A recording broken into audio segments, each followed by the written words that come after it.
امام فخر الدین رازی علیہ رحمہ، حضرت امام غزالی علیہ رحمہ نے احیاء العلوم میں لکھا الناس کلہم موتا الا العلماء، تمام لوگ مردہ ہیں، علماء ہی زندہ ہیں۔ پھر آگے فرمایا والعلماء کلہم نیام الا العاملین، علماء زندہ ہونے کے باوجود سو رہے ہیں لیکن جاگتے وہی ہیں جو اپنے علم پہ عمل بھی کرتے ہیں۔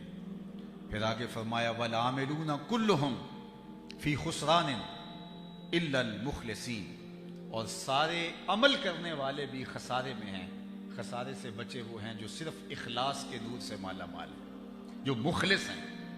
اور پھر آگے چوتھی منزل بیان فرمائی والمخلصون کلہم علی خطر الا الخائفین، اور مخلص بھی خطرے سے خالی نہیں ہیں سوائے ان کے کہ جن کے دل میں اللہ کی خشیت کا۔ تو علم سے کہانی شروع ہوتی ہے اور خشیت تک پہنچتی ہے، اور قرآن اس کو اپنے انداز میں بیان انما یخشی اللہ من عبادہ العلماء، خشیت کا نور اللہ علماء کو نصیب فرماتا ہے۔ یہ علم کی برکت ہے کہ خشیت کے اجالے روح میں، قلب میں، من میں نصیب ہو جاتے ہیں۔ تو یہ اللہ جل شانہ نے حضرت انسان کو جو باقی مشارکات سے امتیاز عطا کر رکھا ہے وہ بوجہ علم عطا کیا ہے۔ حضرت شیخ الحدیث رحمۃ اللہ تعالی علیہ کی ساری زندگی، ان کا لڑکپن، ان کی جوانی، ان کا بڑھاپا علم کی شمع کو روشن کرتے ہوئے گزرا، اور ہم نے ان کو دیکھا کہ ایک ہاتھ میں ان کے چراغ علم تھا اور دوسرے ہاتھ کے اندر شجاعت اور جرأت کا جو ہے وہ چراغ تھا۔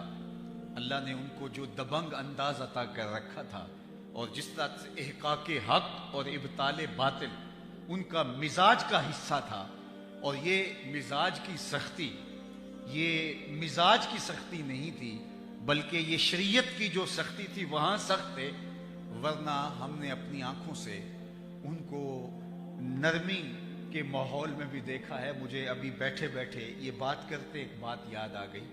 میرا کوئی وقت زیادہ تو ان کے پاس نہیں گزرا کہ میرے تجربات فزوں تر ہوں، لیکن مجھے یاد پڑتا ہے کہ اب تو کبھی میں وہاں گیا نہیں۔ اس زمانے میں دو دروازہ مسجد جو تھی تو اس کے ساتھ جو بازار نیچے تھا تو وہ دکانیں بالکل نیچی تھی، اتنی زیادہ اونچی نہیں ہوا کرتی تھی۔ تو حضرت شیخ الحدیث جب غصے میں آتے تو ایک طالب علم تھا، اس نے کوئی شرارت کی، کیونکہ طالب علم جو ہیں وہ اس عمر کے اندر شرارتی مزاج ہوتے ہیں، اور میں آپ سے کہوں کہ طالب علم کی شرارتیں بھی برداشت کیا کرو، اس لیے کہ اللہ رسول کے محبوب ہوتے ہیں۔ ہمارے استاد فرمایا کرتے تھے کہ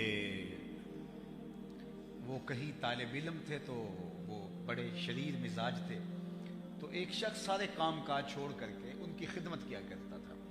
کبھی گھی کا کنستر کمر پہ لاد کے لا رہا ہے، کبھی وہ آٹے کی بوری کمر پہ لاد کے لا رہا ہے۔ تو بچے تھے تو انہوں نے نام رکھ دیا اس کا حمار، گدھا۔ تو جب بھی کھانے کا وقت ہوتا تو وہ کہتے وہ گدھا گیا ہوا ہے، حمار گیا ہوا ہے، ابھی آئے گا تو کھانا ملتا ہے۔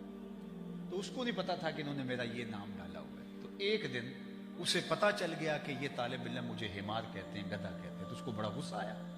اس نے سارا کام کہا یہ پڑا ہوا ہے، میں تمہاری نوکری کروں، میں تمہاری خدمت کروں اور تم مجھے حمار کہتے ہو، گدھا کہتے ہو۔ تو غصے سے گھر چلا گیا، رات پڑی، سو گیا، تو خواب کے اندر حشر کا منظر دیکھتا ہے کہ ان طلباء کو جنت کا حکم ہو گیا اور وہ مچل رہے ہیں کہ نہیں اللہ ہم نے نہیں جانا جب تک ہمارا گدھا ساتھ نہیں جائے گا۔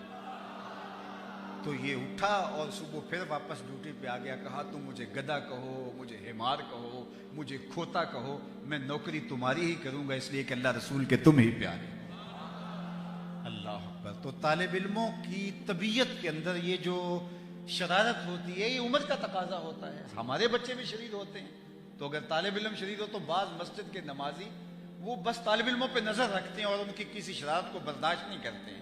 ہم اپنے بچوں کی شرارتوں پہ خوش ہوتے ہیں کہ بچے نے شرارت کی ہے، اور اس سے ہم جو ہے وہ اس سے ظرافت کشید کرتے ہیں، لیکن ہم یہ سمجھتے ہیں کہ یہ بچے نہیں ہیں کسی کے۔ اللہ اکبر۔ تو وہ لیکن استاد ان کو جھڑکتا بھی ہے۔ تو مجھے یہ بات یاد ہے آج تک، اور آج مجھے بڑی دیر کے بعد یاد آئی کہ وہ جو ہے وہ ساتھ رکھتے تھے کھونڈی، تو اس کو کھونڈی لے کر اس کے پیچھے دوڑ پڑے۔ تو وہ بالکل وہ برآمدوں سے ان دکانوں کے اوپر آیا اور وہ شیڈیں آگے بڑی ہوئی تھی تو اس سے نیچے لٹک گیا اور کہنے لگا کہ اگر آپ نے مجھے مارا تو میں نیچے چھلانگ لگا دوں گا. تو اب ظاہر ہے کہ وہ نیچے چھلانگ لگا بھی دیتا تو کوئی وہ اتنی اونچی دکانیں تھیں بھی نہیں تو کوئی چوٹ آ جاتی. ہم نے دیکھا کہ شیخ الحدیث کو کہتا ہے چل آ جا, تجھے کچھ نہیں کہتا بلکہ مجھے معاف کر. یہ ان کی طبیعت کے اندر جو جمالیاتی پہلو تھا, اور طلباء کے لیے جو جب وہ مسکراتے تھے ان کی مسکراہٹ ہمیں آج تک نہیں بھولی. تو اللہ نے آج میں یہاں جب داخل ہوا تو سچی بات ہے میں تو پہلی مرتبہ یہاں آیا ہوں. ایک تو صابرہ صاحب نے مجھے یہ بتایا کہ یہ حضرت خود اپنے دور میں یہ جگہ خرید کے گئے ہیں. آج یہ بہت قیمتی بن گئی ہے اور یہ خوبصورت مسجد, اللہ اکبر. میں فجر کے بعد وہ جو درس دیا کرتے تھے میں وہ بھی سنا ہے. فجر کی نماز کے بعد روزانہ کی بنیاد پہ وہ درس قرآن دیا کرتے تھے تو اس کی سعادت بھی نصیب ہوئی. اور دو دروازہ کی مسجد سے تو نور بٹتا تھا, وہاں سے تو روشنیاں نکلتی تھی, وہاں سے تو اجالے پھوٹتے تھے. اللہ اکبر. کیسا درویش بیٹھا تھا جس نے پورے شہر سیالکوٹ کو علم کے نور سے مالا مال کر دیا. میری دعا ہے آپ سارے لوگوں کی آمین کے ساتھ, اور یہ سینکڑوں شاگرد حضرت کے موجود ہیں, ان سب کی آمین کے ساتھ اللہ حضرت کی قبر نور پہ کروڑوں رحمتوں کا نزول فرمائے. ان کی اولاد کو, ان کے خاندان کو اللہ ان کے نقوش پاک کی برکتیں عطا فرمائے. تو مجھے یہ مسجد دیکھ کر کے بہت قلبی فرحت ہوئی. میں آپ سب سے کہوں گا کہ اس کی تعمیر کے اندر بھرپور جد و جہد کیجیے گا. یہ عالی شان مرکز, ان مراکز کی ہمیں ضرورت ہے.